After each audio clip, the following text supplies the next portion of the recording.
What's going on, YouTube? Back at it again with another video. It's your boy, the one, the only, Rogue King. Self-appointed, self-anointed. You know it. Alright, so we're going to make one more video today. This is one that's near and dear to my heart. I love this playstyle. So I have two playstyles that are my favorite playstyles. One of them is the blind second playstyle, which I've already discussed multiple times on this channel.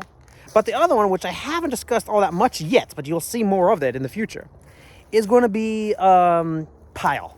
I love pile decks. What is it that I love about pile decks? So what this video is going to be how to build a pile deck. What is the goal? What is the structure of it? What are you trying to accomplish with it? That sort of thing. Okay. So first thing you need to know is you need to have a good 75% of the deck be starters. Okay. Normally, in a normal deck, you're looking at like the best ratios are going to be something like a 50-50 lineup, right? 50 starters, 50 non-engine. Something like that in that ballpark. Depending on the format, things might be a little bit different, yada, yada, yada. But that's the normal ideal. But in pile decks, you're at next to no non-engine whatsoever. So as a result, your opening hand needs to be as playable as possible. So therefore, the minimum starters you need to have is 75% of the deck. Because even at 75% of the deck, your opening hand is only going to be like 3 or 4 starters and 1 brick. You know? And that 1 brick can cost you the game. And if it's more than 1 brick, that's really going to cost you the game. Right? So ideally, you want it to be more like 90% or more. But that's usually not realistic. So usually what you're doing instead is that the engine requirements that you're playing are just so high power that when they do go off, they're worth it. But also, they're easy enough to go off. So just because the card is high powerful enough doesn't mean it's actually worth playing if it's too hard to get to. So you'd rather play a card that's easier to get to. For example, right? Let's look at Draco Tail Flame. Okay? That card is an engine requirement, but it's not particularly fantastic. But it is easy to get to, and it is easy to use, right? Like, it's easy to activate, that is to say, right? So for that reason, the card is good, right? For that reason, the card is worth playing in the deck, regardless if it's a pile deck or not. I'm just saying in general, right? But this is particularly important in pile decks. You want to have a good 75% minimum starters, and then the rest be engine requirements that are strong, yet easy to activate and easy to access. Okay? It must meet those 3 requirements. If the card you're thinking of putting in does not meet those 3 requirements, all three of them, don't play it. There's another card instead to use. Okay? Now, a pile deck is generally considered to be a 60 card build, but it doesn't have to be. It can be a 40 card build. It can be a 45. It can be a 50. It can be a 60. It doesn't matter. It's whatever you're comfortable with, right? And another great thing about piles, here's how you know if you're onto a good concept or not.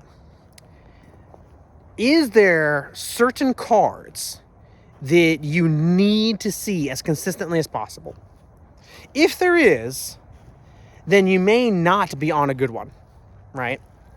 The best pile decks are decks that are good regardless of the hand you receive, right?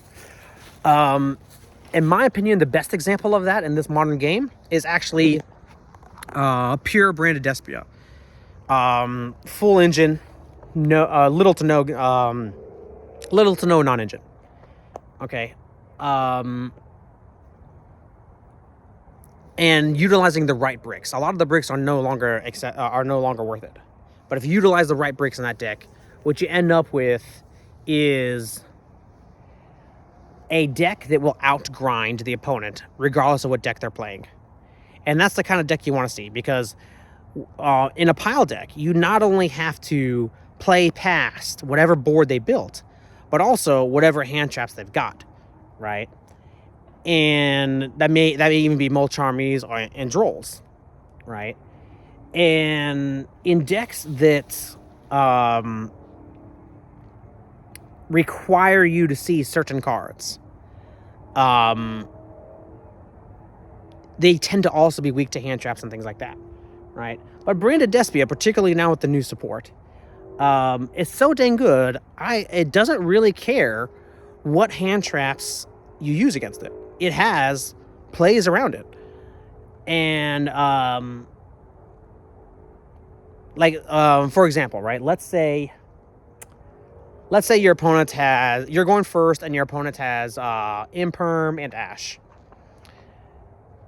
The Branded Despia deck does enough things that after your opponent uses up that Ash and Imperm, they're still able to put up more than 3 interruptions. And that's what you need to do, right? Because they have 5 cards in the hand at first. They used up 2 of them. Now they're down to 3, right? They get a 4th one for turn.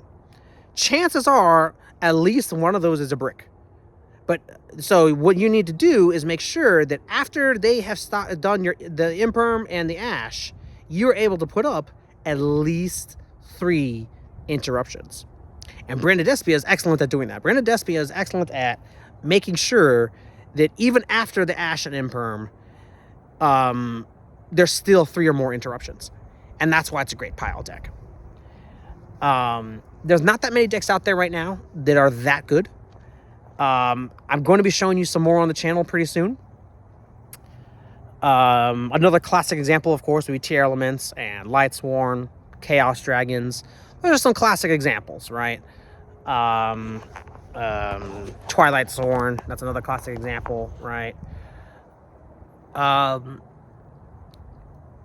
recommend those kind of decks. They're the most fun to play. And the one downside is there's 2 downsides.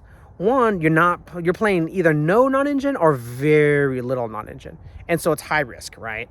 And you can even maybe even brick, right? But the second thing is that it's very, very high skill, because there's so many things you need to keep track of in pile decks, right? There's so many different directions that the deck is going. It's coming at you from all sides, right? Like, the basic idea of any good pile deck is you try something, your opponent stops that, you have another thing. They stop that, they have another thing. You have another thing. They stop that, you have another thing. They stop that, you have another thing. So on and so forth until they have no more ability to stop you. And then you just keep going and put up that 8,000 on board, or put up enough interruptions on board that they're dead, right? And pile decks are the best at doing that. They may or may not be as consistent as a branded Dracotail deck in this modern day and age. It depends on how you build it. It depends on your skill level and that sort of thing. But it is a viable option. So if you don't want to play a branded Dracotail or branded Dracotail Magistus or anything like that, may I suggest to you, try picking up a pile deck. Look into that. Another example of a pile deck would be Ritual Slop. You've seen that on my channel already. That was a pile deck concept. It wasn't a completed pile deck, but it was a concept of one. The reason why I said that one was not my play style as opposed to other pile decks is because it plays not enough 1-card starters and not enough interruptions and too many bricks, right? It plays a good 7 or 8 bricks at least, and ultimately does not put up that many interruptions, and ultimately has way too few 1-card starters. It has a lot of 2-card starters, but not many 1-card starters, and that's a problem. In my mind, that's a problem.